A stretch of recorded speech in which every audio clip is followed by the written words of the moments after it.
جتنا شکر ادا کریں کم ہے کہ اللہ نے تم کو ہدایت بخشی ہے، یہ علامہ ہداکم وَلَعَلَّكُمْ تَشْكُرُونَ، تاکہ تم اس کی بزرگی بیان کرو۔ اس بزرگی سے مراد یہ ہے کہ اللہ کی بڑائی بیان کرو کہ اللہ بڑا، ان اللہ لا يحب المتکبرین، اللہ تکبر کرنے والوں کو پسند نہیں کرتا۔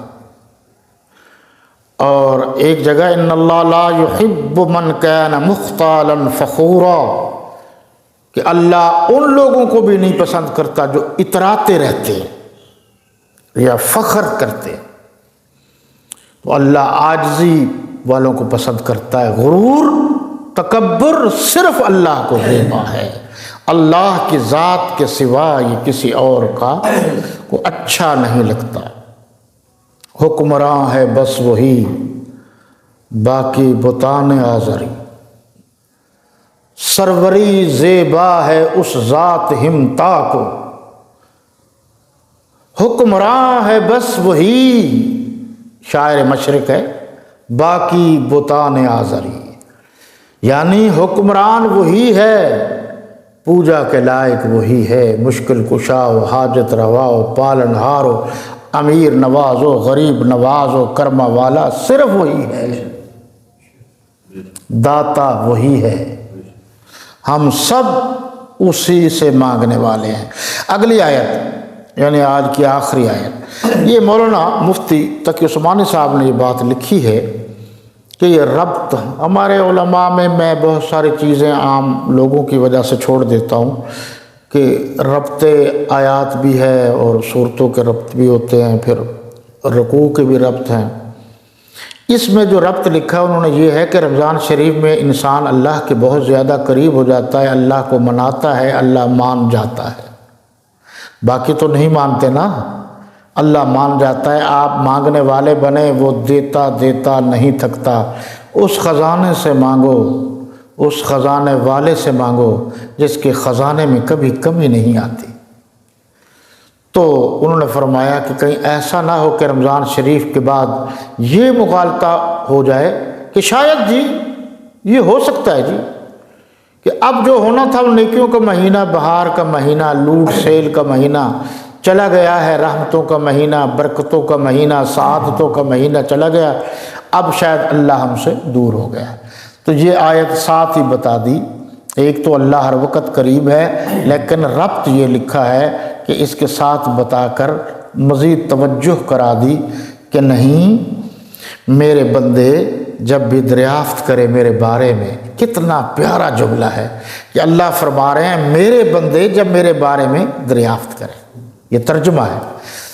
ویسے تو وَإِذَا سَأَلَكَ عِبَادِي، اور جب میرے بندے انی میرے بارے میں آپ سے پوچھیں، دریافت کریں، فَإِنِّي قریب، انہیں بتا دو میں تم سے دور نہیں ہوں، قریب ہوں، تمہارے پاس ہوں جب کوئی پکارنے والا مجھے پکارتا ہے۔ علماء نے لکھا ہے پکارنا ایک عبادت میں شامل ہے، صدا آواز دینا، پکارنا یہ عبادت میں شامل ہے، لہٰذا اللہ کی ذات کے سوا کسی اور کو پکارنا، سورنا، مشکل وقت میں بلانا، اس سے اللہ ناراض ہوتا ہے۔ جتنا بھی مشکل وقت ہو اللہ کو بلاؤ، اللہ خوش ہوتا ہے۔ تو پکار مستقل عبادت ہے، اس پر پھر کبھی صحیح۔ یہ اس لیے ہے کہ میرے حکموں کو بھی مانیں، مجھ پر ایمان بھی لائیں اور اچھے راستے پر چلیں۔ تو گویا پتہ چلا کہ روزے کا مطلب جو ہے وہ اللہ کی عبادت کرنا ہے، اللہ کی بات ماننا ہے، اور جب اس کو پریکٹیکل طور پر ہم کریں گے تو اللہ اس سے خوش ہو جائے گا اور ہم اس راستے پر چلنے والے بن جائیں گے، متقی بن جائیں گے، پرہیزگار بن جائیں گے۔ اب جو کچھ بہت سی، ایک تو میرے پاس چلتا ہی رہتا ہے سلسلہ، کچھ چیزیں میں لکھ لیتا ہوں، کچھ بھول جاتا ہوں۔ ایک آج کل رمضان شریف آ رہا ہے تو اس میں حافظ قرآن کی خدمت کے بارے میں پوچھا جاتا ہے کہ قرآن کے حافظ کی خدمت کریں یا نہ کریں۔ یہ مجھ سے کسی نے نہیں پوچھا ایس ایچ او کی خدمت کریں یا نہ کریں. جناب من یہ بالکل سیدھی بات ہے کہ جو حافظ قرآن صحیح العقیدہ حفاظ کی بات کر رہا ہوں، عقیدے کا صحیح ہونا ضروری ہے، جو طے کرتا ہے کہ میں 50,000 لوں گا پھر تراویح پڑھاؤں گا ورنہ میں نہیں پڑھاتا، یہ غلط ہے. آپ اپنے طور پر جتنی چاہیں خدمت کریں یہ کم ہے، ٹھیک ہے. آپ چاہیں قرآن کے حافظ کے موٹر سائیکل دے دیں، لیکن ہمارے ہاں ذرا آپ تھوڑا سا دماغ کو حاضر رکھیے، ہمارے ہاں ابھی تک یہ رواج ہے کہ 27، 28 یا 29 کی رات کو جو زیادہ تر ختم قرآن ہوتے ہیں اس میں 2 سوٹ یا 1 سوٹ انصلہ دیتے ہیں کہ جی قاری صاحب یا مولانا صاحب یا حافظ صاحب آپ عید پر پہن لیں. کبھی آپ نے سوچا ہے کہ جو 27، 28 کو انصلہ سوٹ دے رہا ہے کون سا درزی فارغ ہے جو اسے سی کر دے گا؟ دیکھو یہ دکھاوے میں ہے نا، پہلے نہیں دیتے. پچھلے سال انڈیا میں یہ بات آئی اور مجھے بہت اچھی لگی کہ جب قرآن کے حافظ نے قرآن مجید سنایا، یعنی ختم قرآن کا. ہمارے ہاں بھی ماشاءاللہ جی بخاری کا ختم کرتے ہیں، طحاوی کا ختم کرتے ہیں، مشکات کا ختم کرتے ہیں، قرآن کے ختم پر جھگڑے کرتے ہیں. یہ بھی آپ ذرا سوچیں نا میری باتوں کو، میں کیا کہہ رہا ہوں. نعرہ سنی لگاتے ہیں، نعرہ مسرور لگاتے ہیں، نعرہ غیور لگاتے ہیں، نعرہ صحابہ لگاتے ہیں. جب نعرہ رسالت کی باری آتی ہے پھر ان کو سارے علم یاد آ جاتے ہیں. تو بحث تو تھی نعرے پر، وہ تو تم نے استعمال کرنا شروع کر دیا. تم مخالفین کو مواقع فراہم کرنا چاہتے ہو. تو نعرہ رسالت بھی آپ نے لگانا ہے، جواب محمد رسول اللہ ہے، لیکن چھوڑنا نہیں. جیسے اہل سنت والجماعت کا لفظ ہے، آپ کسی کے لیے نہ اپنے آپ کو کہلائیں. ہم ہیں اہل سنت والجماعت، ہم ہیں سنی، ہم ہیں حقیقی سنی، ہم ہیں سچے سنی. تو آپ اس سے کیوں شرماتے ہیں؟ پھر یہ اگلی بات ہوتی ہے جہاں ضرورت محسوس ہو تو آپ کہتے ہیں کہ جی ہم اہل سنت والجماعت ہیں، حنفی ہیں، دیوبندی ہیں، جہاں ضرورت ہو. لیکن پہلے لفظ یہی استعمال کریں. مؤذن ہے یا امام مسجد ہے، انہوں نے ایسا کیا کہ جیسے بتایا نہیں، فارغ ہوئے تراویح سے، یعنی ختم قرآن مجید کی طرح. اچھا یہ لفظ جو میں نے استعمال کیا ختم، اس سے مرجع مفہوم مراد نہیں لینا آپ نے.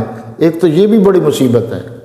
اس سے مراد تراویح میں جو سلسلہ ہے اور وہ ختم ہوتا ہے، میں وہ بات کر رہا ہوں.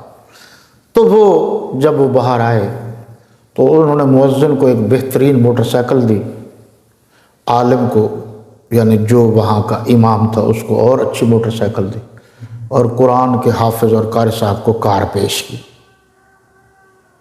تو اس سے کیا ہوتا ہے؟ حوصلہ افزائی ہوتی ہے، خوشی ہوتی ہے، تاکہ وہ اپنے اولاد کو پڑھائے، اس طرف لائے. اور یہ بھی میرے علم میں کہ 3 نسلوں کے بعد، یعنی دادا جو تھا وہ امام مسجد تھا، پھر بابا بھی امام مسجد تھا، اب آگے اس کی باری ہے تو اس نے لوگوں کے غلط رویے کو دیکھ کر چھوڑ دیا اور اپنا کاروبار شروع کر دیا. دیکھو آپ اپنے رویے بدلیں تاکہ لوگ دین کی طرف آئیں، عزت و احترام کریں، جو آپ کے بس میں ہو سکتا ہے وہ ضرور کریں. اچھا یہ بھی ہے جی، یہاں جیسے رمضان شریف شروع ہوتا ہے مصیبتیں بھی شروع ہو جاتی ہیں. کچھ لوگ کہتے ہیں تراویح ہے ہی نہیں، اور کچھ لوگ یہ کہنا شروع کر دیتے ہیں جی 8 ہیں، کچھ ہمارے جیسے کہتے ہیں 20 ہے. جو کہتے ہیں ہے ہی نہیں وہ تو ٹھیک کہہ رہے ہیں نا، کیونکہ انہیں قرآن آتا نہیں. قرآن تو ان سینوں میں آئے گا جن میں صحابہ کرام و اہل بیت اعظام کی محبت ہوگی. ان کے سینے صحابہ کرام کی محبت سے خالی ہیں، لہٰذا ان کے سینے قرآن مجید کی حفظ کی دولت سے بھی خالی ہیں. تو وہ تو سنا نہیں سکتے، اس لیے انہوں نے کہا چونکہ حضرت عمر رضی اللہ عنہ نے شروع کیا ہم نہیں مانتے. بہانہ بنایا ہے. ویسے حضرت علی رضی اللہ تعالیٰ عنہ نے تو تراویح پڑھائی بھی ہیں، حافظ قرآن بھی تھے، سارا خاندان حفاظ تھا. بہرحال میں اس پر بحث نہیں کرتا، وہ غلط کہہ رہے ہیں. ویسے بائی دا وے چلو آپ تراویح میں نہیں سنانا چاہتے تو میری پوری زندگی گزر گئی ہے، میں کہتا رہا ہوں، اسی علاقے کا باشندہ ہوں، چلو رمضان شریف میں ایک قرآن کا حافظ تو ہمیں دکھا دو کہ یہ ہمارا حافظ ہے۔ وہ بھی نہیں ہے، اور اگر وہ پیسے دے کر کسی سنی کو لائیں گے تو میں بالکل کہہ رہا ہوں، اگر وہ سنی میدان میں یہ کہہ دے کہ میرا عقیدہ وہی ہے جو ان کا ہے تو اللہ تعالیٰ ناراض ہو جاتا ہے اور قرآن کی دولت چھین لیتا ہے اور اس کے پاس وہ دولت بھی باقی نہیں رہتی۔ یہ پکی بات ہے۔ ایک مرتبہ میں نے ملتان میں چیلنج کیا، اب ہمارے والے بڑے سادہ لوگ ہیں، ان کی چالاکیوں کو نہیں سمجھتے، تو انہوں نے کسی سے آ کے کہا کہ ہمارے پاس قرآن کے حافظ ہیں، یہ سارے مولوی جو سنی ہیں، یہ ہیں، فلاں ہیں، ڈمکا، سب جھوٹ بولتے۔ میں نے کہا جی مسئلہ حل ہو گیا جی، کیسے؟ میں نے کہا جی بالکل سادہ سی بات ہے، ہم بحث کرتے ہی نہیں،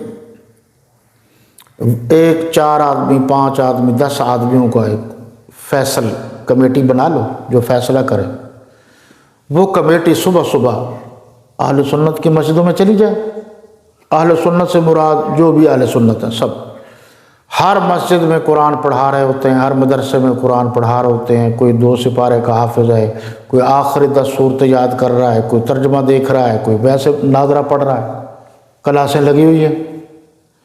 تو شیعہ ہمیں اپنے مسجد میں، اپنے باڑوں میں، اپنے مدرسوں میں یہ کلاسیں دکھا دیں کہ جس میں ایک قاری صاحب قرآن مجید پڑھا رہا ہو، باقی سارے پڑھ رہے ہو، بچے پڑھ رہے ہو، ہم چیک کر لیں گے بھئی 2 پارے کا حافظ کون ہے، 4 کا کون ہے، چلو 40 کے ہیں، اگلے آخری 10 کا میں نے کہا میں خود سن لوں گا، مجھے پتہ ہے کہاں سے شروع ہوتے ہیں۔ تو یہ سارے کا سارا جھوٹ ہے، لہٰذا ان جھوٹوں سے بچو۔ 8 والے بھی مہربانیاں کرتے ہیں، وہ بھی بڑے جلدی غصے میں آ جاتے ہیں۔ اسلام میں 8 تراویح نہیں ہیں، اجماع صحابہ ہے اس بات پر کہ 20 ہیں، صحابہ کرام کا اجماع ہے۔ ایک صحابی رسول ایسا نہیں جس نے 8 تراویح پڑھی ہوں، تمام صحابہ کرام نے جماعت کے ساتھ۔ چلو حضرت عمر سے ہی شروع کر دیں رضی اللہ تعالیٰ عنہ، تو کہتے ہیں جی اسی نہیں مانتے، تم کیوں نہیں مانتے؟ آپ صلی اللہ علیہ وسلم نے فرمایا ہے سنتی و سنت الخلفاء الراشدین المہدیین، اور قرآن کی آیت نمبر 137 سورہ البقرہ، فَإِنْ آمَنُوا بِمِثْلِ مَا آمَنْتُمْ بِهِ فَقَدِ اهْتَدَوْا۔ ایمان صحابہ کرام کا معیار ہوگا، تمہارا نہیں ہوگا۔ اس لیے صحابہ کرام کا اجماع ہے۔ میں لمبی چوڑی وہ حوالے نہیں دے رہا، ترمذی شریف کے یہ ساری باتیں، اور وہ بھی حوالے ہیں، صحابہ کرام کا اجماع ہے۔ ورنہ چلو اب حضرت عمر رضی اللہ عنہ کے بعد حضرت عثمان تشریف لائے، حضرت علی آئے مسند خلافت پر، حضرت حسن پنجم خلیفہ ہیں، حضرت امیر معاویہ 6ٹھے خلیفہ ہیں مسلمانوں کے، تو آپ بتائیں، اور حضرت حسن ہیں، حسین ہیں، باقی صحابہ کرام ہیں، حضرت سعد ہیں، سعید ہیں، حضرت جبیر ہیں، حضرت طلحہ ہیں، حضرت عبد الرحمن ابن عوف ہیں، کس صحابی رسول نے جماعت کے ساتھ؟ سب سے پہلے حضرت فاروق اعظم رضی اللہ تعالیٰ عنہ نے فرمایا کہ جماعت کے ساتھ یہ ادا کی جائے اور کم سے کم قرآن مجید کا بالترتیب ایک ختم کیا جائے۔ تو ختم تو وہ بھی کرتے ہیں 8 والے، جماعت بھی کرتے ہیں، تو پھر صحابہ کے مقلد ہو تو پھر صحابہ کرام سے بڑھ کر کوئی مجتہد ہے؟